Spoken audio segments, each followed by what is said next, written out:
ব্যক্তি জীবন আৰু সমাজ জীবন দুইটাকে লৈ এটি সুন্দৰ সুস্থ জীবন আৰু সমাজ নিৰ্মাণ কৰিব পাৰি। আমি প্ৰত্যেকগৰাকী ব্যক্তি আমাৰ ব্যক্তিগত জীৱন যাত্ৰা পথত সমাজৰ কিছুমান সামাজিক দায়বদ্ধতা লৈ আমি কাম কৰি গৈ থাকোঁ আৰু তেনেকুৱাকৈ সামাজিকভাৱে সচেতন এগৰাকী বিশিষ্ট ব্যক্তি আজি ব্যক্তিত্ব চিনাকি অনুষ্ঠানৰ অতিথি। নমস্কাৰ, মই যতীন্দ্ৰনাথ কৃষ্ণ আৰু আপোনালোকে মোৰ লগত আছে ব্যক্তিত্বৰ চিনাকি অনুষ্ঠান। JNKT নিজৰ বিশেষ অনুষ্ঠান ব্যক্তিত্বৰ চিনাকি অনুষ্ঠানৰ যোগেদি বৰ্তমান সময়লৈকে বিভিন্ন ধৰণৰ অভিজ্ঞতা পুষ্ট উপলব্ধি পুষ্ট সমাজ তথা আমাৰ আধ্যাত্মিক জগতখনৰ ক্ষেত্ৰৰ লগত জড়িত এগৰাকী ব্যক্তিক আমি আপোনালোকৰ লগত ব্যক্তিত্ব চিনাকি অনুষ্ঠানৰ যোগেদি পৰিচয় কৰাইছোঁ। আজি মোৰ মাজত এজন এনেকুৱা ব্যক্তি আছে যিগৰাকী ব্যক্তি বাল্যকালৰে পৰা আৰম্ভ কৰি নিজৰ জাতি কৃষ্টি সংস্কৃতি ভাষাক লৈ অনবৰতেই সজাগ সচেতনতা ৰাখি সমাজৰ উন্নতিৰ হকে কাম কৰি থকা এগৰাকী ব্যক্তি, যিগৰাকী ব্যক্তিৰ ব্যক্তিত্বই নিজে সমুজ্জ্বল হৈ সমাজখনত এটি পৰিচয় লাভ কৰিবলৈ সক্ষম হৈছে। আদিবাসী জনজাতিৰ পৰা ওলাই আহি এখন সমাজক কেনেদৰে সুস্থ কৰি গঢ়িব পাৰি, এখন সমাজত শিক্ষা আৰু সংস্কৃতি কেনেদৰে সমানভাৱে আগুৱাই লৈ যাব পাৰি, মানৱ জীৱনক কেনেদৰে মানৱীয় প্ৰমূল্যবোধেৰে উত্তৰণৰ পথত আগবঢ়াই লৈ আনিব পাৰি, তাৰ কাৰণে অহৰহ নিজৰ চিন্তা চৰ্চাৰে ধ্যান ধাৰণাৰে সামাজিক আলোচনা বিলোচনাৰ মাজেৰে কাম কৰি গৈ থকা এগৰাকী সমাজ সচেতন ব্যক্তি আজি ব্যক্তিত্ব চিনাকি অনুষ্ঠানৰ অতিথি শ্ৰী ৰবীন গোৱালা। আমি আপোনাক স্বাগতম জনাইছোঁ আমাৰ ব্যক্তিত্বৰ চিনাকি অনুষ্ঠানলৈ। ধন্যবাদ। আপোনাৰ পৰিচয়টো যদি আপুনি নিজেই আমাৰ দৰ্শকক দিয়ে তেতিয়াহ'লে বুজিবলৈ বেছি সহজ হ'ব। হয়, নমস্কাৰ, মোৰ নাম ৰবীন গোৱালা। মোৰ ঘৰ অৰংগাজলি চাহ বাগিচা, ওদালগুৰি ডিষ্ট্ৰিক্ট। আৰু মই এজন প্ৰাক্তন ছাত্ৰ নেতা হিচাপে কাম কৰি গৈছোঁ। বৰ্তমান মই এজন সমাজসেৱক হিচাপে কাম কৰি আছোঁ গোটেই অঞ্চলত। আপুনি যিহেতুকে প্ৰথমতে প্ৰাক্তন ছাত্ৰ নেতা বুলি উল্লেখ কৰিছে, তেনেহ'লে মই তাৰ পৰাই কথা প্ৰসংগ আনিবলৈ চেষ্টা কৰিম। এগৰাকী ছাত্ৰ আৰু এগৰাকী ছাত্ৰ নেতা, এই যিটো দায়িত্ব দুয়োটাই খুব গভীৰ দায়িত্ব। এগৰাকী ছাত্ৰ হ'লে পৰিণত ছাত্ৰ হ'ব লাগিব, উপযুক্ত ছাত্ৰ হ'ব লাগিব, শিক্ষাৰ লগতে আমাৰ সমাজখনৰ প্ৰতি যি দায়বদ্ধতা আছে তাক সমানে আগুৱাই ল'ব লাগিব, আৰু সেয়া হৈছে এগৰাকী ছাত্ৰ নেতাৰ কাম। ছাত্ৰ আৰু ছাত্ৰ নেতা হিচাপে ৰবীন গোৱালা কেনেদৰে নিজৰ কাম কাজ আগুৱাই লৈ গৈছে? মই এজন ছাত্ৰ হিচাপে মোৰ যিখিনি ছাত্ৰ জীৱনৰ যিখিনি মোৰ দায়িত্ব আছিলে, সেই দায়িত্বখিনি মই নিজকে পৰিচয় দিয়াৰ কাৰণে, এজন ভাল ছাত্ৰ হিচাপে পৰিচয় দিয়াৰ কাৰণে মই খুব কষ্ট কৰিছিলোঁ। খুব কষ্টৰ বলতে আজি হয়তো মই কিছু নিজৰ পৰিচয়খিনি মই নিজে দিব পাৰিছোঁ। আৰু এজন ছাত্ৰ নেতা হিচাপে নিজৰ জাতি জনগোষ্ঠীৰ লগতে এই বৃহৎ অঞ্চলত যিখিনি জাতি জনগোষ্ঠীৰ লোকসকল আছে বা আমি একেলগে কৰি আছোঁ, সকলোৰে উন্নতি প্ৰগতিৰ শান্তিৰ হকে মই কাম কৰি গৈছোঁ। আৰু নিজৰ জাতিৰ যিখিনি মূল অধিকাৰসমূহ, সেই অধিকাৰসমূহ ৰাজনৈতিকভাৱে আদায় কৰাৰ কাৰণে যিখিনি দায়িত্ব আছিলে, যিখিনি কৰ্তব্য আছিলে, মই সেইখিনি দায়িত্ব কৰ্তব্য মই সেই পবিত্ৰ মনেৰে পালন কৰি গৈছিলোঁ। আৰু মোক এজন সক্ৰিয় সদস্যৰ পৰা যিখিনি দায়িত্ব আছে, ছাত্ৰ সংগঠনৰ মজিয়াত যিখিনি দায়িত্ব পোৱা যায়, সভাপতিৰ পৰা আদি কৰি যিখিনি এক্সিকিউটিভ সদস্য হিচাপে যিখিনি দায়িত্ব পোৱা যায়, সেই গোটেইখিনি দায়িত্ব মই প্ৰাইমাৰী লেভেলৰ পৰা মই একেবাৰে জিলা লেভেললৈকে মই যিমান পাৰিছোঁ পবিত্ৰ মনেৰে মই পালন কৰিবলৈ চেষ্টা কৰিছিলোঁ। আৰু জাতিৰ যিখিনি সমস্যাক লৈ কিনে মাত মতাৰ কাৰণে, সমস্যাখিনি সমাধানৰ কাৰণে চৰকাৰৰ আগত মাত মাতি গৈছিলোঁ।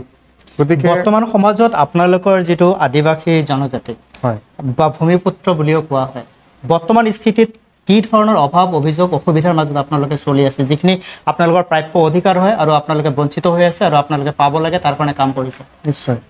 চাওক, আমি আদিম যুগৰ আদিবাসী, আৰু আজিলৈকে ভাৰত স্বাধীন হোৱাৰ পিছৰ পৰাই আজি মোটামুটি ৭০ বছৰ সম্পূৰ্ণ হ'বলৈ ধৰিছে, ৭০ বছৰ পাৰ হৈছেই।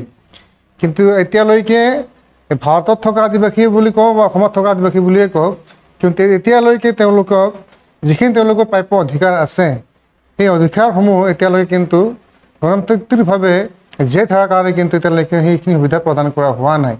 আৰু যাৰ কাৰণে আজি আদিবাসী ছাত্ৰ সংগঠনৰ নামে সংগঠন ইয়াতে জন্ম লাভ কৰি আজি জাতিৰ হকে কাম কৰিবলৈ, জাতিৰ অধিকাৰ হকে কাম কৰিবলৈ, আৰু এই জাতি জনগোষ্ঠীৰ লোকসকলক এক ৰক্ষণাবেক্ষণ দিয়াৰ কাৰণে, নিজৰ অধিকাৰখিনি সাব্যস্ত কৰাৰ কাৰণে, নিজৰ পৰিচয়খিনি দাঙি ধৰাৰ কাৰণে, নিজৰ শিক্ষা, স্বাস্থ্য, কালচাৰ, সংস্কৃতি, ভাষা, লিপি সকলোকে জীয়াই ৰখাৰ কাৰণে যিখিনি দৰকাৰ আছে জাতিৰ, সেইখিনি গোটেইখিনি কামৰ কাৰণে আজি ছাত্ৰ সংগঠনত থাকি এইখিনি কামৰ কাৰণে মই নিশ্চয় কাম কৰি গৈছোঁ, মাত মাতি গৈছোঁ চৰকাৰৰ আগত। কিন্তু বৰ্তমান সময়ত আপোনালোকে এই যিখিনি আপোনালোকৰ প্ৰাপ্য অধিকাৰৰ দাবীত আপোনালোকে কাম কৰিছে, ছাত্ৰৰ পৰা ছাত্ৰ নেতা হৈ ছাত্ৰ সংগঠন আপোনালোকে চম্ভালিছে, আপোনালোকৰ এই যিটো যাত্ৰাপথ কিমান মসৃণ আছিল বা কিমান সহজ আছিল? এই যাত্ৰাপথ খুবেই মসৃণ আছিলে আৰু খুবেই দুখজনক আছিলে। আৰু এই যাত্ৰাপথ খুবেই কষ্টকৰ আছিলে, কিয়নো জন্মলগ্নৰ পৰাই এই ছাত্ৰ সংগঠনত মোৰ আগতে যিসকল ছিনিয়ৰ আমাৰ ছাত্ৰ সংগঠন নেতাসকলে এই জাতিটোক গঠন কৰাৰ কাৰণে যি প্ৰক্ৰিয়া হাতত লৈছিলে আৰু যি গণতান্ত্ৰিক আন্দোলনৰ জৰিয়তে কাম কৰি গৈছিলে, সেই আন্দোলনৰ সময়খিনি খুবেই মসৃণ আছিলে, খুব কষ্টকৰ সময় আছিলে। কিয়নো এই নতুন এখন ছাত্ৰ সংগঠন আৰু ছাত্ৰ সংগঠনখনক পৰিচয় দিয়াৰ কাৰণে, জাতিটোক ৰক্ষণাবেক্ষণ দিয়াৰ কাৰণে, সকলো লোককে একত্ৰিত কৰাৰ কাৰণে বহুত কষ্টকৰ এটা সময় আছিলে। কিন্তু সেইখিনি সময়তে আমাৰ ছিনিয়ৰসকলে লগতে আমি যেতিয়া বুজি পালোঁ যে আমি যেতিয়া শিক্ষা লৈছিলোঁ আৰু আমি যেতিয়া বুজি পালোঁ যে আমাৰো কিছু জাতিৰ হকে কাম কৰাৰ কাৰণে দায়িত্বৰ কৰ্তব্য আছে, আৰু আমিও তেতিয়াই নিজৰ কেৰিয়াৰখনৰ কথা চিন্তা নকৰি, নিজৰ ব্যক্তিত্বৰ জীৱন চিন্তা নকৰি, আমি বহুত ত্যাগ কৰি জাতিটো যাতে মানে যে অধিকাৰ যাতে পাব পৰা যায়, জাতিৰ হকে মাত মতাৰ কাৰণে, জাতিৰ সকলো দিশতে কাম কৰাৰ কাৰণে আমিও অস্তিত্ব ৰক্ষাৰ কাৰণে ময়ো ৰবীন গোৱালা হিচাপে মই তেতিয়া শিক্ষা লৈ যিখিনি বুজি পাইছিলোঁ যে মোৰ নিচিনা ব্যক্তিৰ এজন দৰকাৰ আছে ছাত্ৰ সংগঠনত, আৰু মই নিজে উঠি পৰি গৈ, মোক তাতে কোনোবাই গামোচা দি মাতা নাছিলে, মই নিজে উইলিংলি মই গুচি গৈ সংগঠনত মই যোগদান দিছিলোঁ। আৰু জাতিৰ হকে আজি বিগত 20টা বছৰ আজিলৈকে মই কাম কৰি গৈছিলোঁ। এই যে 20টা বছৰ আপুনি কাম কৰিছে জাতিৰ হকে, ভাষাৰ হকে, সংস্কৃতিৰ হকে, আপোনাৰ জীৱনত এনেকুৱা এটা অনুভৱ যিটো অনুভৱে আজিও আপোনাক অনুপ্ৰাণিত কৰে বা আপোনাৰ মনত এটা বেলেগ ধৰণৰ শক্তি সাহস এটা দিয়ে যে মই মোৰ জাতিৰ কাৰণে এইখিনি কৰিবলৈ সক্ষম হ'ম, ভাষাৰ কাৰণে কৰিবলৈ সক্ষম হ'ম? কি আছিলে সেই অনুভৱটো? মোৰ অনুভৱ আছিলে এইটোৱে, যেতিয়া মই সোমাইছোঁ ছাত্ৰ সংগঠনত, মই যেতিয়া যোগদান কৰিছিলোঁ, মোৰ লক্ষ্য আছিলে যে মোৰ দ্বাৰাই কমচে কম জাতিৰ যিখিনি সমস্যা, যিখিনি ভাষাৰ প্ৰতিয়ে হওক, কলা কৃষ্টিৰ প্ৰতিয়ে হওক, শিক্ষাৰ প্ৰতিয়ে হওক, ৰাজনৈতিক অৰাজনৈতিক বিভিন্ন প্ৰক্ৰিয়া হিচাপে হওক, মই যাতে কিছু কাম অলপ কৰি যাব পাৰোঁ সমাজখনৰ কাৰণে, মই যিখিনি মোৰ ব্যক্তিত্ব মই সময় দিছোঁ, কিয়নো সময় মূল্যৱান, আৰু মোৰ জীৱনৰ যিখিনি মই সময় দিছোঁ, সেই সময়খিনি যাতে কিছু অলপ হ'লেও জাতিৰ কাৰণে ভাল কাম হওক, জাতিৰ লোকসকলে যাতে অকণমান মানে আগুৱাই যাওক, তাৰ কাৰণে চেষ্টা কৰিছিলোঁ। আৰু আজি মই এই চেষ্টা বৰ্তমান সময়ত কিমান সফল হৈছে বুলি ভাবে? এই চেষ্টাখন বৰ্তমান সময়তে বহুতখিনি মানে সফল হৈছে, আৰু বহুতখিনি হ'বৰ কাৰণে কিন্তু বাকী থাকি গৈছে। আমি কথাখিনি কৰবাৰ পৰা আৰম্ভ কৰি কৰবাত গ'লোগে আহি প্ৰথমতে ছাত্ৰ সংগঠনলৈকে আহিলোঁ, মই আকৌ অলপমান অতীতলৈকে যাব খুজিছোঁ। ৰবীন গোৱালাৰ ব্যক্তিগত পৰিচয়, পৰিয়াল আৰু বাল্যকাল কেনেদৰে পাৰ? ৰবীন গোৱালাৰ বাল্যকাল আপুনি গমে পায়, উত্তৰ অঞ্চলৰ চাহ বাগিচা বিশেষকৈ চাহ বাগিচা অঞ্চলত মানে ভৰপূৰতীয়া অঞ্চল। আৰু ৰবীন গোৱালাৰ জন্ম সেই চাহ বাগিচা অঞ্চলতে হৈছিলে। ওদালগুৰি, তেতিয়া দৰং ডিষ্ট্ৰিক্ট আছিলে, এতিয়া ওদালগুৰি জিলা হ'ল, অৰংগজলি চাহ বাগিচাতে। আৰু ৰবীন গোৱালা সেই বাল্যকালৰ পৰাই এজন ভাল মানুহ হোৱাৰ কাৰণে চেষ্টা কৰিছিলোঁ, মানে সমাজৰ প্ৰতি দায়িত্ব লোৱাৰ কাৰণে চেষ্টা কৰিছিলোঁ। যেতিয়া মই মানুহবিলাকক, ডাঙৰ মানুহসকলক মানে মিটিং মাতকত সভাবিলাক হৈ মই আগত বহা দেখিছিলোঁ, তেতিয়া মোৰ মনত এটা ভাৱ সৃষ্টি হৈছিলে যে এদিন মই তেনেকৈ আগত বহিম, আৰু মই এদিন মানুহক বুজাম, মই এদিন মানুহক মানে কথা ক'বলৈ মই কথা ক'ম, মোৰ কথা মানুহ শুনিব, আৰু মোৰ কথা মানুহ শুনি কিনে কিছু শিকিব, তেনেকুৱা ধৰণৰ এটা মনোভাৱ মোৰ মনত এটা আছিলে। বহুত কষ্ট কৰিছিলোঁ আৰু প্ৰস্তুতি কৰি মই যেতিয়া মই ছাত্ৰ আছিলোঁ, তেতিয়া কিন্তু এইবিলাক কথা বহুত মনত অহা নাছিলে। তেতিয়া মই খেলা ধূলাতো আগবাঢ়ি গৈছিলোঁ, গীত মাততো আগবাঢ়ি গৈছিলোঁ, নিজৰ কলা সংস্কৃতিৰ ফালৰ পৰা আগবাঢ়ি গৈছিলোঁ। অলৰাউণ্ডাৰ যিখিনি আমাৰ মাজত আছিলে, খেলা ধূলাৰ পৰা আদি কৰি গোটেইখিনি ফালৰ পৰা মই আগবাঢ়ি গৈছিলোঁ। মোৰ ৰবীনে কৰি গৈছে।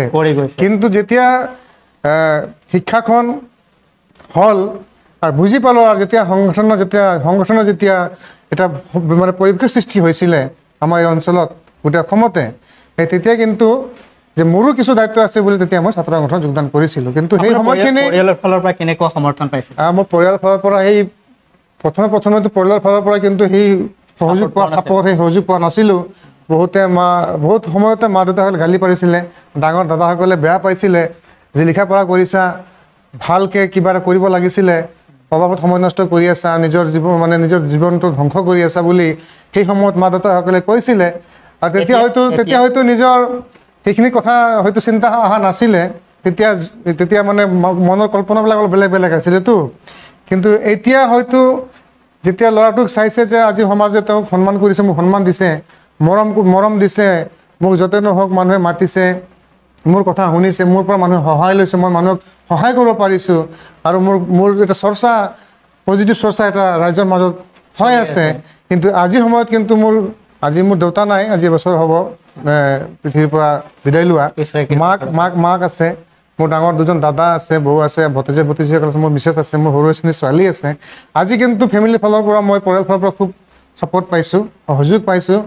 আৰু মোৰ যিখিনি সপোন আছে, এই সপোনখিনি মই বাস্তৱত কৰাৰ কাৰণে মোৰ পৰিয়ালেও মোক আজি সমৰ্থন দিছে, সহযোগ কৰিছে। ৰবীন গোৱালাৰ সপোন এটাই আছিলে, বৰ্তমান সময়ত মই এজন ভাল সমাজ সেৱক হিচাপে মই কাম কৰিম বুলি মই চেষ্টা কৰিছোঁ। সমাজ সেৱক বুলি ক'লে এটা গধুৰ দায়িত্ব, এটা মোৰ বহুত গধুৰ দায়িত্ব। আৰু আমি দেখিবলৈ পাইছোঁ যে শিক্ষা ল'লেই নহ'ব, শিক্ষা লৈ শিক্ষিত হ'ব লাগিব, আৰু শিক্ষিত হৈ জ্ঞানী হ'ব লাগিব। আৰু জ্ঞান হ'লেই নহ'ব, এই জ্ঞানী হোৱাৰ কাৰণে তেনেকুৱা কিছু কাম আছে সমাজত, যিবিলাক কৰ্ম নেকি আমাক বিভিন্ন সময়ত খুব অৰ্থাৎ জ্ঞানৰ প্ৰকাশে অন্যকো প্ৰভাৱিত কৰিব লাগিব। গতিকে মই ভাবোঁ মোৰ যিখিনি জ্ঞান আছে বৰ্তমান সময়ত, সেই জ্ঞানখিনি যাতে মই সমাজত দি যাব পাৰোঁ। আজি বিভিন্ন দিশত মই কাম কৰি গৈ আছোঁ, এই গোটেই দিশতে যাতে মোৰ জ্ঞানখিনি যাতে মানে অকণমান চুই যাওক, আৰু মানুহৰ যাতে অকণমান মোৰ জ্ঞান লৈ যাতে অকণমান উঠি আহক, অকণমান শিকি যাওক, তাৰ কাৰণে মই চেষ্টা কৰি আছোঁ। সামাজিক কাম কাজ কৰা কিমান কষ্ট কৰে? বহুত কষ্ট কৰে সামাজিক কাম কৰা, আৰু সামাজিক কাম কৰিবলৈ হ'লে খুব ত্যাগ কৰিব লগা, স্বীকাৰ কৰিব লগা হয়। ত্যাগৰ অবিহনে সামাজিক কাম কৰিব নোৱাৰি, কিয়নো নিজস্ব একোৱে নাই। ইয়াত সন্তুষ্টি বোলে কি থাকে? সন্তুষ্টি বোলে এইখিনিয়ে আছে, মোৰ কামৰ পৰা বা আপোনালোকে গমে পায়, নিজৰ কামৰ পৰা যিখিনি মানুহে সহায় পায় যিখিনি মানুহে সফল হৈ যায়, তেওঁলোকে ভাল পাই আহি যায়, সেইখিনিয়ে মনৰ সান্তনা যে মই কিবা এটা কৈছিলোঁ, মোৰ কামৰ জৰিয়তে তেওঁ কিবা এটা ভাল হৈছে। এগৰাকী সমাজকৰ্মী হিচাপে ৰবীন গোৱালা কিমান সফল, কিমান সুখী? আজিলৈকে বৰ্তমান হয় কি সমাজ সেৱক হিচাপে ৰবীন গোৱালা বহুত যদি সফল নহয়, বহুত সুখীও নহয়, বৰ্তমান বহুতখিনি কৰিব লগা বৰ্তমান আৰু আছে, আৰু মই কৰিম বুলি এটা মনত এটা পৰিকল্পনা লৈ মই চলি আছোঁ। আগন্তুক পৰিকল্পনা আছে। আগন্তুক মই বিশেষকৈ আমাৰ এই উত্তৰ অঞ্চলত যিমানেই জাতি জনগোষ্ঠী নহওক কিয়, মই যে খালি আদিবাসী জনগোষ্ঠীৰ এজন মানুহ সেইটো হিচাপে মই চিন্তা নকৰোঁ। মই অঞ্চলত যিখিনি জাতি জনগোষ্ঠীৰ ধৰ্মাধৰ্মী লোকসকল আছে, সকলোৱে যাতে আমি একেলগে আগবাঢ়ি যাব পাৰোঁ, সকলোৱে যাতে শিক্ষাৰ দিশত, নিজৰ কালচাৰৰ দিশত, সামাজিক দিশত, বিশেষকৈ আমাৰ ছাত্ৰ ছাত্ৰীসকলৰ দিশত, বিশেষকৈ সমাজ গঠনৰ দিশত যাতে আমি আগবাঢ়ি যাব পাৰোঁ, এখন সুস্থ সমাজ, শান্তিময় সমাজ যাতে আমি গঢ়িব পাৰোঁ, আৰু সমাজখন যাতে আমি সকলোৱে সমানভাৱে যাতে মানে উন্নতি প্ৰগতি কৰিব পাৰোঁ, সেইখিনি আশা, সেইখিনি সপোন লৈ ৰবীন গোৱালাই আজি সমাজত বৰ্তমান সমাজৰ যিটো প্ৰেক্ষাপট, আপুনি যিহেতুকে এগৰাকী সমাজকৰ্মী, সমাজৰ বিভিন্ন উত্থান পতন দেখিছে, বহুত ঘাত প্ৰতিঘাত দেখিছে, বহুত সংগ্ৰাম সংঘৰ্ষ দেখিছে, বৰ্তমান সমাজৰ স্থিতিত ৰবীন গোৱালাই কি অনুভৱ কৰে? বৰ্তমান সমাজৰ স্থিতিত বহুত সুখী বুলি মই অনুভৱ নকৰোঁ। বৰ্তমান সমাজ স্থিতিটো খুব ভাল নহয় বুলি মই ভাবিছোঁ, কিয়নো আজি খুব শিক্ষাৰ প্ৰভাৱ যদিও বাঢ়িছে আমাৰ অঞ্চলত, কিন্তু মানুহ শিক্ষিত হোৱা নাই। আৰু শিক্ষিত যদিও হৈছে, কিন্তু শিক্ষাৰ যিটো ব্যৱহাৰ হ'ব লাগিছিলে, যি হিচাপে শিক্ষিত হৈ কিনে যেনেকৈ ব্যৱহাৰ হ'ব লাগিছিলে, সেই হিচাপে কিন্তু ব্যৱহাৰবিলাক হোৱা নাই। আজিৰ জেনেৰেশ্যনে যেনেকৈ শিক্ষাৰ ক্ষেত্ৰত আগবাঢ়ি গৈ আছে, লিখা পঢ়া কৰি গৈ আছে, কিন্তু তেনেকুৱা প্ৰপাৰ শিক্ষিত হোৱা নাই। আৰু সমাজখনক ভাল দিশত আগুৱাই লোৱাৰ কাৰণে তেওঁলোকে কিন্তু ভাল চেষ্টা আগবাঢ়ি অহা নাই, দায়িত্ব হাতত লোৱা নাই। আজি ল'ৰা ছোৱালীসকলে গ্ৰেজুৱেশ্যন কৰিছে, MCom BCom master degree pass কৰিছে, কোনোবা BSc পাছ কৰিছে, আমি চাই আছোঁ। কিন্তু তেওঁলোকে সামাজিক যিখিনি দায়বদ্ধতা হ'ব লাগিছিলে, সমাজৰ প্ৰতি যিখিনি তেওঁলোকে দায়িত্ব ল'ব লগা আছিলে, তেওঁলোকে নিজে সেইখিনি দায়িত্ব লোৱা নাই। নিজৰ কাৰণে মাত্ৰ কেৱল নিজৰ কাৰণেহে ব্যস্ত হৈ আছে। বৰ্তমান সমাজ ব্যৱস্থা আৰু যুৱ প্ৰজন্ম দুটাৰ বিষয়ে যদি আমি আলোচনা কৰিবলৈ যাওঁ, সমাজ ব্যৱস্থা যুৱ প্ৰজন্মৰ ভূমিকা কি হ'ব লাগে আৰু কি হৈ আছে? সমাজ ব্যৱস্থা, আজিৰ যুৱ সমাজে সমাজখনক ঠিক কৰিম বুলি, ভাল কৰিম বুলি কিন্তু কোনো দায়িত্ব লোৱা নাই। আজি আমাৰ যিটো জেনেৰেশ্যন আমি কাম কৰি আছোঁ, কালি যদি আমি বিদায় লৈ ল'ম, তাৰপিছত কিন্তু যি জেনেৰেশ্যন আছে, যিটো যুৱ সমাজসকল আছে, তেওঁলোকে যে এদিন ভালকৈ কাম কৰিব, সমাজখনক যে ভাল পথত আগুৱাই লৈ যাব পাৰিব, তেনেকুৱা ধৰণৰ মই মানে লক্ষণ মই তেওঁলোকৰ পৰা মই দেখিবলৈ পোৱা নাই। তেওঁলোকে কেৱল নিজক লৈ ব্যস্ত হৈছে, নিজে কেনেকুৱা আমি মানে ডেভেলপ হ'ব পাৰোঁ, নিজে কেনেকৈ কিমান কি কৰিব পাৰোঁ সেইখিনিতে চিন্তা কৰি আছে। নিজৰ মান সন্মান সংগ্ৰহৰ কাৰণে সেইবিলাকৰ কাৰণে কোনো চিন্তা নাই, কোনো জাতিৰ প্ৰতি কোনো মানে জাতিৰ একো চেতনা নাই, সামাজিক একো চেতনা নাই, নিজৰ জাতি ভাষা কালচাৰৰ প্ৰতি কোনো চেতনা নাই।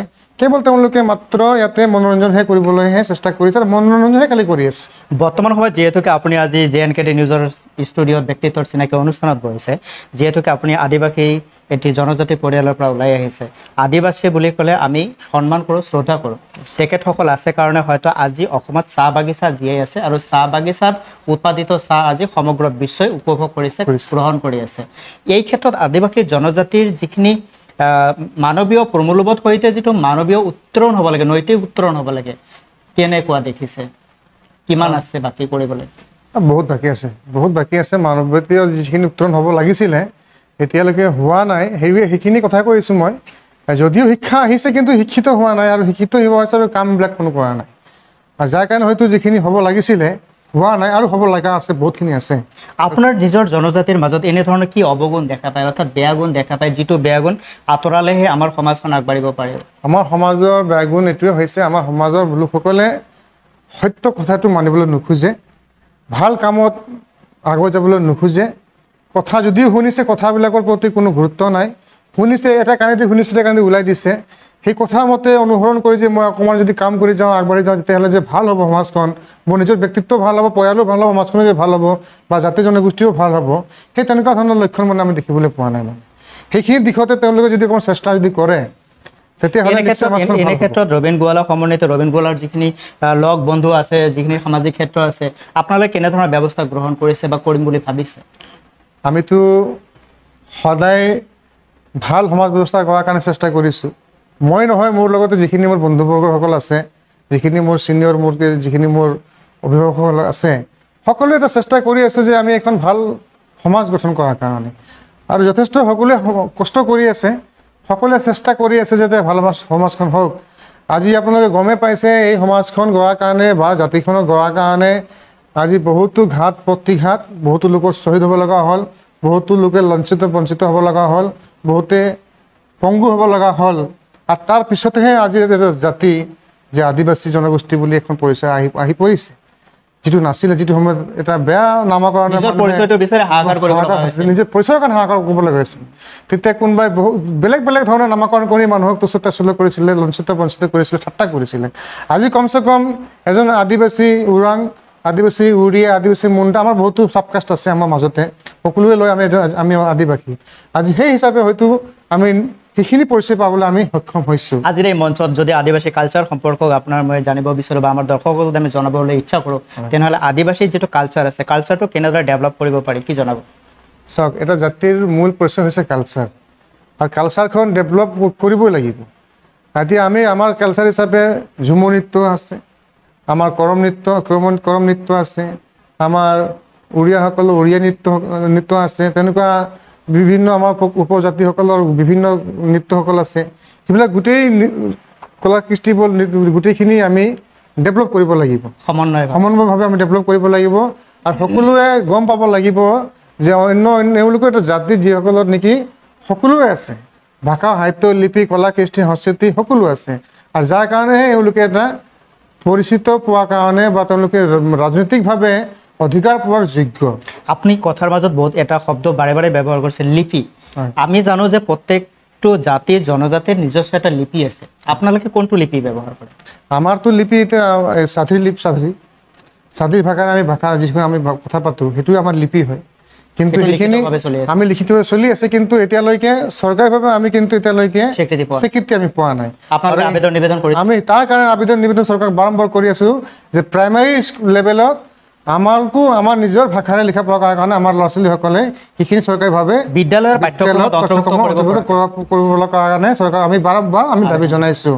আন্দোলনৰ মৰ্যাদাৰ পৰা আশা মোটামুটি চৰকাৰ দেখুৱাইছে যে আমি চেষ্টা কৰি আছোঁ। আমি নিশ্চয় প্ৰাইমেৰী লেভেলত স্কুলত আপোনাৰ অঞ্চলত যেতিয়া ভাষা কথা পাতিব লগা হয়, কোনটো ভাষা বেছিকৈ ব্যৱহাৰ? আমি সাধী ভাষাতে কথা পাতোঁ। আমি বিশেষকৈ যদিও আমাৰ নিজস্ব ভাষা আছে, আমি সকলোৱে স্বাধীন ভাষাৰে আমি কথা পাতোঁ। আপুনি কথা পাতোতে প্ৰথমতে কৈছিলে যে মই গীত সংগীতৰ লগতো জড়িত আছো, আপুনি গান গায়?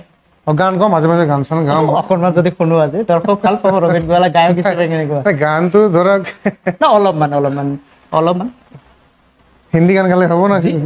আপোনালোকৰ আমাৰ নিজৰ নিজৰ কৃষ্টি সংস্কৃতিৰ প্ৰতি। প্ৰিয় দৰ্শকসকল, আজি ব্যক্তিত্ব চিনাকিৰ অনুষ্ঠান ৰবীন গোৱালা এগৰাকী সমাজকৰ্মী, সাংস্কৃতিক কৰ্মী, তাৰ লগে লগে এগৰাকী আদিবাসী ছাত্ৰ নেতা। তেখেতৰ কথা আপুনি শুনি আছে আৰু ইণ্টাৰাপ্ট নকৰাকৈ তেখেতৰ কথা মই আপোনালোকক শুনাবলৈ যত্ন কৰিছোঁ, কাৰণ ইমান ধুনীয়াকৈ কথাখিনি বৰ্ণনা কৰিছে যে মই আকৌ আপোনালোকক বেলেগকৈ বৰ্ণনা কৰিব লগা নাথাকে। গতিকে এগৰাকী সমাজ সচেতন ব্যক্তি আৰু ব্যক্তিত্বৰ চিনাকি অনুষ্ঠানত আজি তেখেতৰ এই উপস্থাপন নিশ্চয়কৈ আপোনালোকক উপকৃত কৰিব পাৰিব। মই কোৱাৰ দৰে আকৌ কৈছোঁ যে আপোনালোকে হ'ব পাৰে ব্যক্তিত্ব চিনাকি অনুষ্ঠানৰ অতিথি। আপোনালোকে স্ক্ৰীণত দিয়া 7635901139 যোগাযোগ কৰিব। আমাৰ মঞ্চত ৰবীন গোৱালাৰ দৰে বহি আপুনিও কথা পাতিব পাৰিব। ৰবীন গোৱালা এগৰাকী কেৱল সমাজকৰ্মী, সাংস্কৃতিক কৰ্মী, এগৰাকী সমাজ সচেতন ব্যক্তিয়ে নহয়, এগৰাকী ভাল গায়কো, অৰ্থাৎ সুকণ্ঠৰ অধিকাৰী। গতিকে আহক ৰবীন গোৱালাৰ কণ্ঠ কেনেকুৱা আৰু তেখেতসকলৰ নিজৰ যিটো জনজাতীয় গীত সংগীত আছে তাত কেনেধৰণে তেখেতে অনুপ্ৰাণিত, কেনেদৰে প্ৰকাশ কৰিব বিচাৰে তেখেতসকলৰ মনৰ কথা জানি লওক। কি শুনাব আজি? সৰু মোৰ ঝুমুৰ নৃত্য, ঝুমুৰ গীত এখন শুনাম। বাজারে ঢোলিয়া তোর ডিগমিগি বাজনা, বাজারে ঢোলিয়া তোর ডিগমিগি বাজনা, শুনকে মোর মন কাঁপি যায়, মোর দেহা জুড়ি যায়। ও রাধা মাই তোর বিনা মোর জিয়ানো জুড়ায়, শুনকে মোর দেহা কাঁপি যায়, মোর মন নজুরায়। ও ৰাধা মাই তোৰ বিনা মোৰ দেহা নজুৰায়। অলপ পাহৰিছো গান। তোৰ বিনা মোৰ দেহা নজুৰায়, তাৰ ভিতৰত এটা প্ৰেমৰ বাৰ্তা এটা আছে, প্ৰেম প্ৰণয়ৰ এটি সুন্দৰ অনুভৱ। ৰাধা কৃষ্ণৰ এটা প্ৰেম বাৰ্তা। ধৰক ৰাধা মা, ৰাধা যিহেতু। ৰবীন গোৱালাই কেতিয়াবা অভিনয় কৰি পাইছেনে? অভিনয় বিশেষ তেনেকৈ কৰিব পোৱা নাই, কিন্তু এই কি কয় ইচ্ছাবিলাকতো চবেই আছে, নোখোৱাকৈ সকলোতে অকণমান অকণমান আছোঁ, নাথাকা নহয়। ব্যক্তি জীৱনক লৈ ৰবীন গোৱালাই কিমান সুখী? ব্যক্তি জীৱনলৈকে ৰবীন গোৱালাই বৰ্তমান যিখিনি কৰি আছোঁ সেইখিনিলৈকে বৰ্তমানলৈকে সুখীয়ে আছোঁ, আৰু বহুত সুখী হ'ব লাগিছিলে। আজি যিটো পথত মই গৈ আছোঁ তাতে হয়তো বহুত নিজৰ ব্যক্তিত্বত তেনেকৈ বহুত মানে টকা পইচা নাই, মাটি বাৰী নাই, ভাল গাড়ী এখন নাই, ভাল ডাঙৰ এখন নাই, কথা কৈছোঁ। কিন্তু তাৰলৈকেও মই সুখী আছোঁ যে মই যিখিনি কাম কৰিবলৈ গৈ আছোঁ, মানুহৰ পৰা যিখিনি মই সন্মান পাইছোঁ, মানুহৰ পৰা যিখিনি মই সমৰ্থন পাইছোঁ, ছাপোৰ্ট পাই আছোঁ, আৰু মানুহে যিখিনি মোক মানে মৰম আদৰ কৰিছে, তাক লৈ কিন্তু খুবেই মই সুখী হৈ আছোঁ। কিয়নো সন্মান পাবলৈ হ'লে সেইটো বজাৰত কিনা কোনো বস্তুৱে নহয়, তাৰ কাৰণে নিশ্চয় সন্মানপৰ যিবোৰ কাম কৰিব লাগে, সন্মানক কোনো পইচাৰে কিনিব নোৱাৰি। আৰু তাৰ কাৰণে আজি যথেষ্ট সন্মানিত হিচাপে মই আছোঁ। আজি বিভিন্ন দিশত, বিভিন্ন সমস্যা, বিভিন্ন জেগাত মোক ৰাইজে মাতিছে, সন্মান যাচিছে, আৰু আজি সেইখিনি লৈ কিনে কিন্তু মই সন্তুষ্ট হৈ আছোঁ। আপুনি যিহেতুকে উৰুঙাজুলি চাহ বাগিচাৰ অন্তৰ্গত এতিয়াও অঞ্চলত আপুনি বসতি কৰিছে, এতিয়াও আমি দেখিছোঁ যেতিয়া আমি সেইফালে ফুৰিবলৈ যাওঁ যে বহুত এতিয়াও ঠাই অনুন্নত আছে, ৰাস্তা পাত ইমান উন্নত নহয়, স্কুল পাত ইমান উন্নত নহয়, বা আমাৰ যিখিনি তাৰে মানুহ আছে, থলুৱা যিখিনি লোক বসতি কৰি আছে, তেখেতসকলে যিখিনি পৰ্যাপ্ত পৰিমাণৰ সুবিধা পাব লাগে সেইখিনি পোৱা নাই। তেনে ক্ষেত্ৰত আমাৰ যিখিনি বৰ্তমান BTR চৰকাৰ আছে বা অসম চৰকাৰ আছে বা স্থানীয় যিখিনি EM আছে অথবা MLA আছে, তেখেতসকল কেনেদৰে সেইখিনি কামৰ প্ৰতি দৃষ্টি ৰাখিছে? উন্নতিৰ কথা ক'বলৈ হ'লে বাগিচাবিলাকত যিখিনি উন্নতি প্ৰগতি হ'ব লাগিছিলে, আজি বিগত বহু বছৰ ধৰিতো বাগিচাবিলাকততো চৰকাৰে একো স্কিমে হোৱা নাছিল, একো কামেই হোৱা নাছিল। কিন্তু ছাত্ৰ সংগঠনৰ পৰা আমি আন্দোলন কৰি আজি হয়তো চৰকাৰী বাগিচাবিলাক চৰকাৰীভাৱে কিছু স্কিম, চৰকাৰী ঘৰে হওক, ৰাস্তা ঘাট পদূলি হওক, যিকোনো কামেই হওক অকণমান আজি হ'বলৈ গৈ আছে, আমি দেখিবলৈ পাই আছোঁ। কিন্তু আৰু হ'ব লাগিছিলে, সেইধৰণে হোৱা নাই।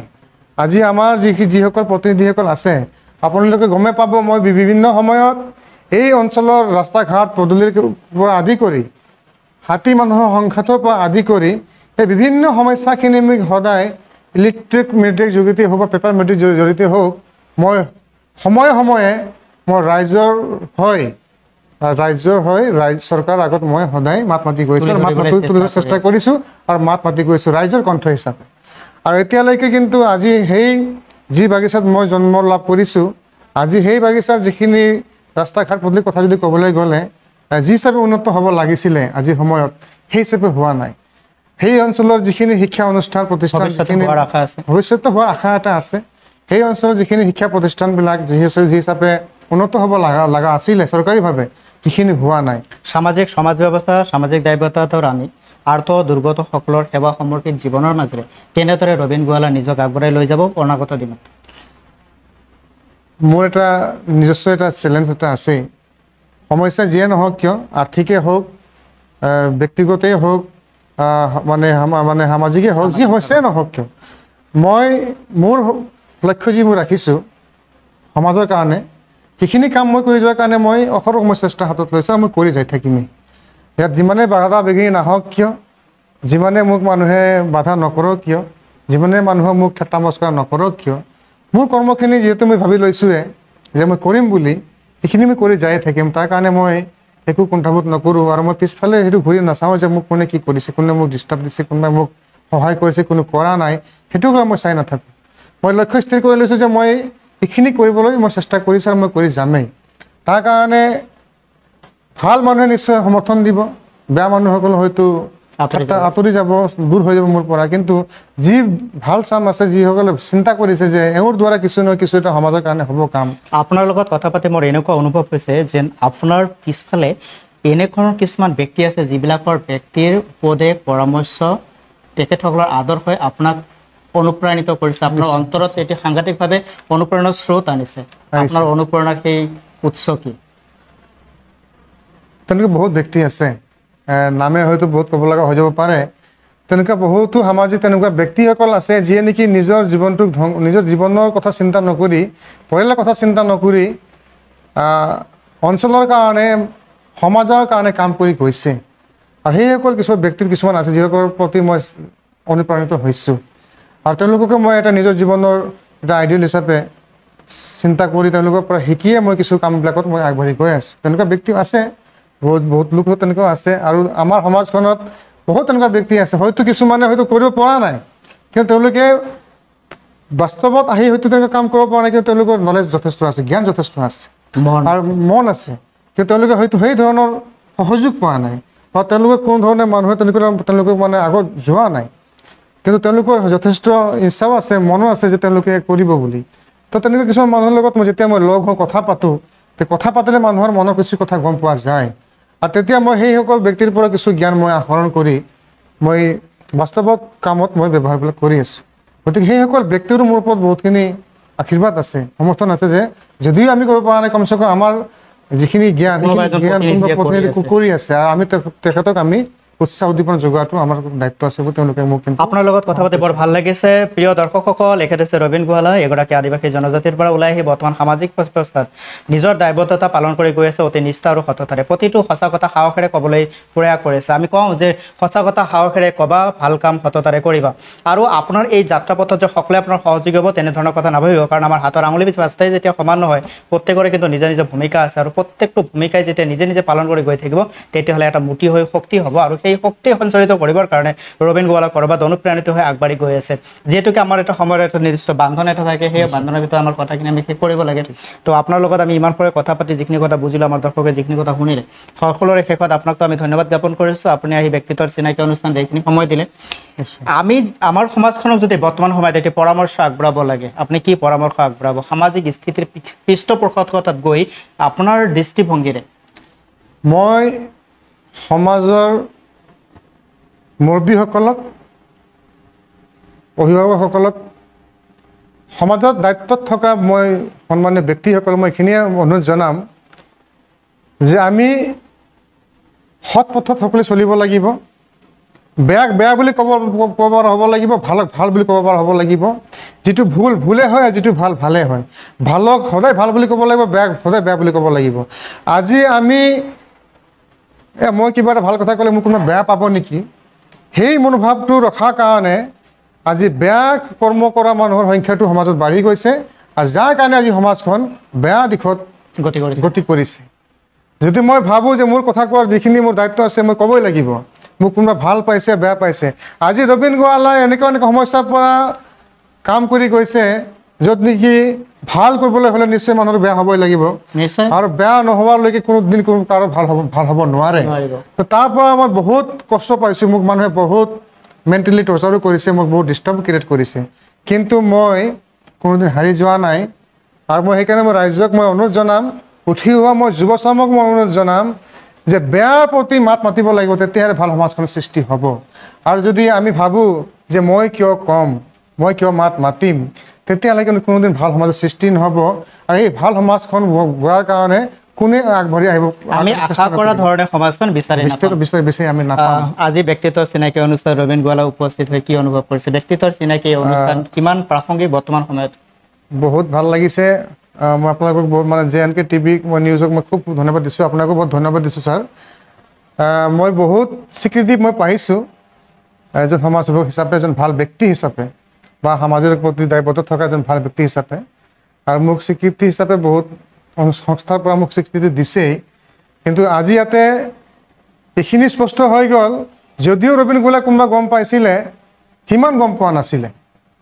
কিন্তু আজি আপোনালোকৰ এই স্থানত আহি, JNK টিভি নিউজৰ এই স্থানত আহি মোৰ যে পৰিচয়খন আৰু নিশ্চয় বিস্তাৰিত হ'ব বুলি মই ভাবিছোঁ আপোনালোকৰ দ্বাৰাই। গতিকে মই আপোনালোকক বহুত বহুত ধন্যবাদ জ্ঞাপন কৰিছোঁ। আৰু আপোনালোকে যি প্ৰচেষ্টা হাতত লৈছে যে ব্যক্তিত্বৰ চিনাকি, যিসকল ব্যক্তিয়ে নেকি নিজৰ জীৱনৰ কথা চিন্তা নকৰি সমাজৰ কাৰণে চিন্তা কৰিছে, নিজৰ নিজৰ অঞ্চলৰ চিন্তা কৰি আছে, সেইসকল ব্যক্তিসকলে আপোনালোকে মাতি আনি নিজৰ ব্যক্তিত্বৰ কথা ক'বলৈ এটা সুযোগ দিছে ৰাইজৰ আগত। ৰাইজে গম পাব যে ৰবীন গোৱালাই কেনেকৈ চিন্তা কৰা মানুহ। আজি মই আপোনাক কৈ থৈছোঁ, ৰবীন গোৱালা একেবাৰে মানৱ দৰদী মানুহ। মই মানুহৰ দুখ কষ্ট আপদ বিপদ বেয়া মই চাব নোৱাৰোঁ। মোৰ যদি 10 টকা আছে, মই পাৰিলে মই 5 টকা দিওঁ, মই মানুহ সহায় কৰা মানুহ পৰাপক্ষে দেই। মই বৰ ডাঙৰ কথা নকওঁ, মই অহংকাৰী কথা নকওঁ। মোৰ যিখিনি কেপাচিটি আছে, মই মানুহক আজিলৈকে য'ত যেনেকুৱা পাৰিছোঁ, কাৰোবাক দিব পাৰিছোঁ যদি সেইটো সহায় কৰিছোঁ, কাৰোবাৰ কাৰণে মই থিয় হৈ যদি মই থিয় হ'লে তাতে যদি সহায় হৈছে মই সহায় কৰিছোঁ। মই যদি কাৰোবাক কৈ যদি হেল্প কৰিব লাগে, সহায় কৰিব লাগে, মই হেল্প কৰিছোঁ। আৰু মই মানুহৰ প্ৰতি মই মানৱ ধৰি মই মানৱ জাতিটো মই খুব ভাল পাওঁ। আৰু আমাৰ মানৱ জাতিটো মানৱ হিচাপে থাকিব লাগে, সেইটোহে মই বিচাৰোঁ। মানুহ হিচাপে থাকিব লাগে, কাৰোবাক দিব নোৱাৰিলে কাৰোবাৰ পৰা কাঢ়িব নালাগে, কোনোবাই থিয় হৈ যদি আছে তেওঁক লঠিয়াই পেলাব নালাগে। মানৱীয় প্ৰমূল্যবোধ গুণ লৈ আমি যদি আগবাঢ়োঁ, তেনেহ'লে এখন সুন্দৰ মানৱীয় প্ৰমূল্যবোধযুক্ত এখন সমাজৰ নিৰ্মাণ হ'ব পাৰে। আপুনি এইখিনি সময় দিয়াৰ কাৰণে ধন্যবাদ জ্ঞাপন কৰিছোঁ। আপোনাৰ যি সপোন, আপোনাৰ যি লক্ষ্য উদ্দেশ্য, সেয়া বাস্তৱায়িত হওক, আৰু আপোনাৰ পৰা সমাজে আশা কৰা ধৰণে সুফল লাভ কৰক। আৰু আপুনি যি সপোন লৈ দুৰন্ত গতিৰে উৰা মাৰি আছে, সেই সপোন আপোনাৰ হাতৰ মুঠিত দিঠকত পৰিণত হওক, আমি তাকে কামনা কৰিছোঁ। প্ৰিয় দৰ্শকসকল, আপোনালোকে চাই আছে ব্যক্তিত্বৰ চিনাকি অনুষ্ঠান। মই ব্যক্তিত্বৰ চিনাকি অনুষ্ঠানৰ এগৰাকী সঞ্চালক হিচাপে যতীন্দ্ৰনাথ কৃষ্ণ আপোনালোকক পুনৰবাৰ কৈছোঁ, আপুনিও হ'ব পাৰে ব্যক্তিত্বৰ চিনাকি অনুষ্ঠানৰ অতিথি। আপোনাৰ ব্যক্তি জীৱনৰ উপলব্ধি, আপোনাৰ ব্যক্তি জীৱনৰ অনুভৱ, আপোনাৰ ব্যক্তি জীৱনৰ অভিজ্ঞতা প্ৰস্তুত প্ৰতিটো কথাক আমি আপোনাৰ মুখেৰে আমাৰ জনসমাজক জনাবৰ কাৰণে প্ৰয়াস কৰিম। আমি ব্যক্তি হিচাপে প্ৰত্যেকগৰাকী ব্যক্তি ক'ৰবাত নহয় ক'ৰবাত কিবা নহয় কিবা কামত ব্যস্ত হৈ আছোঁ, চাহে ব্যক্তিগত হওক, সামাজিকভাৱে হওক বা সাংস্কৃতিকভাৱে হওক। প্ৰত্যেকগৰাকী ব্যক্তিৰ সেই অৱদানক তুলি ধৰিবৰ কাৰণে ক'ৰবাত নহয় কোনোবা এখন মঞ্চৰ প্ৰয়োজন হয়। সেই মঞ্চখনেই হৈছে ব্যক্তিত্বৰ চিনাকি। ব্যক্তিত্বৰ চিনাকি মঞ্চৰ যোগেদি আপুনি আপোনাৰ কথা সততাৰে ক'ব পাৰিব, সাহসেৰে ক'ব পাৰিব, আৰু আপোনাৰ অব্যক্ত, অলিখিত, অজানিত বহুতখিনি কথা দৰ্শকে জানিব পাৰিব, যি হয়তো আপোনাক আজি 10% জানিছে, ব্যক্তিত্বৰ চিনাকি অনুষ্ঠানৰ যোগেদি হয়তো 50 বা 70% জানিব, যিহেতুকে সম্পূৰ্ণ জানিবৰ কাৰণে ইমানখিনি সময়ে পৰ্যাপ্ত নহয়। এগৰাকী ব্যক্তি জীৱনক ইমান কম সময়ৰ ভিতৰত আলোচনা কৰি শেষ কৰিব নোৱাৰি। সংক্ষিপ্তভাৱে কিছু কথা আমি জনাবৰ প্ৰয়াস কৰিছোঁ, যিয়ে হয়তো ব্যক্তিত্বৰ উজ্জ্বলতাক আমাৰ সন্মুখত দাঙি ধৰিব। আমি জানো ব্যক্তিত্বৰ চিনাকি অনুষ্ঠানৰ যোগেদি যিখিনি সমুজ্জ্বল ব্যক্তিৰ ব্যক্তিত্বৰ পৰিচয় ঘটিব, সেই ব্যক্তিত্বৰ প্ৰকাশে ক'ৰবাত আপোনাৰ জীৱন, মোৰ জীৱন, সকলোৰে জীৱন প্ৰকাশিত হ'ব, আৰু আমাৰ সমাজখন বিচৰা ধৰণে সুখ আৰু শান্তি লাভ কৰিব। আমি আপোনাক পুনৰবাৰ ধন্যবাদ আৰু কৃতজ্ঞতা জ্ঞাপন কৰিছোঁ। আৰু আমাৰ ফালৰ পৰা সৰুকৈ আজি আমাৰ অনুষ্ঠানত আহি আপুনি এইখিনি সময় দিয়াৰ কাৰণে চাৰ্টিফিকেট অফ এপ্ৰিচিয়েশ্যন আমি আপোনাক প্ৰদান কৰিছোঁ। এয়া আপোনাৰ প্ৰতি আমাৰ এটি স্বীকৃতি। থেংক ইউ, বহুত বহুত ধন্যবাদ থাকিল আপোনালোকলৈ। Thank you. আগবাঢ়ক, সুস্থ থাকক, সকলো থাকক, মংগলে থাকক। ভিডিঅ'টো লাইক কমেণ্ট আৰু শ্বেয়াৰ কৰিব। আমি আপোনাৰ লগত আকৌ এটি নতুন অধ্যায়লৈ বিশেষ এগৰাকী ব্যক্তিৰ সৈতে পুনৰ দেখা হ'ম অতি শীঘ্ৰে। ধন্যবাদ।